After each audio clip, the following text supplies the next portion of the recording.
Hello, team. Today's challenge is movie night, where we get a day, a time, and the number of people, and we need to return the price.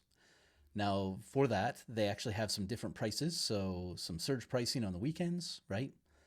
Friday, Saturday, Sunday, it's a little bit more expensive because it's more popular. The weekdays, basic price, and then Tuesdays, and all day price, and of course, a matinee.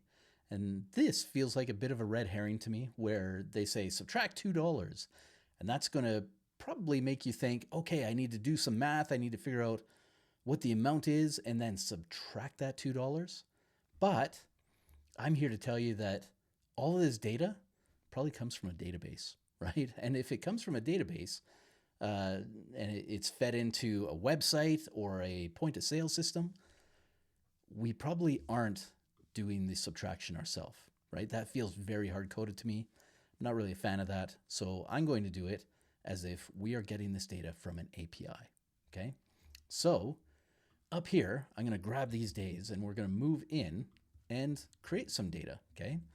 And the data from the API might be a little bit different, but you should still be able to work around that. So we're just going to go happy path on this data and figure it out. Okay. We're just going to call it data. It's going to be an object because it probably comes in as JSON anyway, right? And then we get our days. Now, inside of here, I'm going to grab day to the end of the word, which allows me to multi-cursor this, and I can create some data, okay? That data is going to be another object. Don't forget that comma. That's why we're getting all those red lines. And inside of here, we're going to have two things. We're going to have the regular pricing, which we will set to $10, and we can correct that for the other days later. And then, of course, the matinee pricing, which is $2 less. So in that case, that makes this 8, okay? Just like that. Going down, Tuesdays are 5 no matter what time, so we do that. Friday, Saturday, Sunday, so we grab these multi-cursors, going 12, dropping down 10. Okay, and this is the shape of the data that I would expect to get from an API. So I'm feeling pretty confident here. In real life, we would also have child pricing, we'd have senior pricing, and all those would have their own matinee pricing as well. So this is the start of the journey, not the end of it, right? There's lots of stuff if you're actually doing this for client work. But it's an API, so we get that data, okay? And this is what we're working with today, which means that we are set up, right? We would expect somebody to go into an authoring environment and go, okay, for Monday, it's this price. For Tuesday, it's this price. Wednesday, all the way down, right? They would do that. Or they would maybe set a range of days with those numbers. So it could be either or. And then we get this data out because it's an API. Lots of talking there. Let's move on. So down here, we can actually start to code this out, okay? And what we do is we get our showtime as a decimal, okay? So we go F showtime. The F is for function for float. Sorry. So maybe you don't like that. Maybe you change the name. I'm okay with that. Okay. But right here, we do time to decimal. Okay. And we pass in show time just like this. That is a function we have not created. So let's go and do that. Function, pasting it in, doing the thing. And similar to previous examples, we're going to get the hour and the minutes and then do stuff with that. Okay. So this time around, we're actually getting that time with AM and PM. So it's not 24-hour time. We're going to have to work around that. But we can still start here, okay? So we get the hours, the minutes.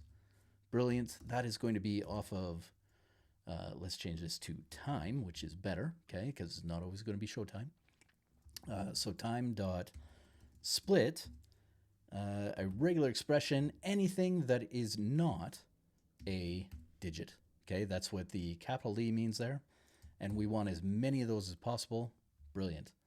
Now, I think this actually returns 3 based on our format, but the third one would be empty anyway, right? Because if you look at this, it's going to split between this, and then it's going to split between the minutes and the end of the line.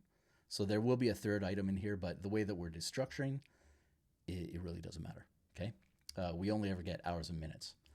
The other thing that we need to do is figure out if we need to add 12 hours, okay? So const add 12, that's going to be time dot ends with PM, okay? And if it does, then we add 12, otherwise we don't, okay? So we're gonna add 12. It's either gonna be 12 or 0 based on whether it ends in PM. So we're testing against that. And here we can return, okay? So add 12, just like this. We're gonna add the hours, okay? Hours is a string, so remember to turn it into numbers, okay? And then the minutes, so minutes is also a string. It's gonna be minutes divided by 60, okay? With that in mind, we can, before I do that, we need this in parentheses so that happens first. But with that in mind, now we get a number that we can work with, okay? We can do a comparison against it. Again, working with numbers is always easier than working with strings when you start to do these comparisons, okay? Back here, so we have that show time, and we need to get the cost, okay? Const cost per ticket. Probably should have just been price per ticket, but cost per ticket is where it is, and we use f showtime, okay? Just like this, we're gonna make sure that it is less than our time, which is 17, right? 24-hour clock, 17 is 5 o'clock p.m. So 17, we'll come back to that in a second and make that better, but for now, if it is less, then we get data on the day dot matinee, okay? It's always a mouthful, but data day dot regular. Sorry, I was about to say normal. It is regular, okay? So if it is before 5 o'clock, then we return matinee, otherwise we return regular, which gets us our cost per ticket. And then we take that cost per ticket and go const total equals cost per ticket times number of tickets, right? Grabbing that, bringing it down. And then finally, after all this, we output our string, which is going to be a $sign. We actually want that $sign, so escape it. And then the total dot to fixed with 2 digits, okay? And that's it, right? That's really all we needed for this. Now, again, we're assuming that all this comes from an API, okay? And that's very important. If we had to hard code these values, then we would have to do all that extra work. And I'm not really a fan of that, right? That feels very dev intensive. So if any of these ever changed, we'd have to go into our code and make changes. That doesn't seem like a fun time. Which leads to this magic number right here, this 17, right? So instead of 17, what I would like to do is right here, I would take this and add an extra variable. And maybe we call this evening start for a string that is 5 p.m., okay? Just like this, time to decimal, grabbing that, because now we can actually use that. So evening, if I can spell it right, evening, I cannot spell it right, evening time. There it is, evening start, sorry.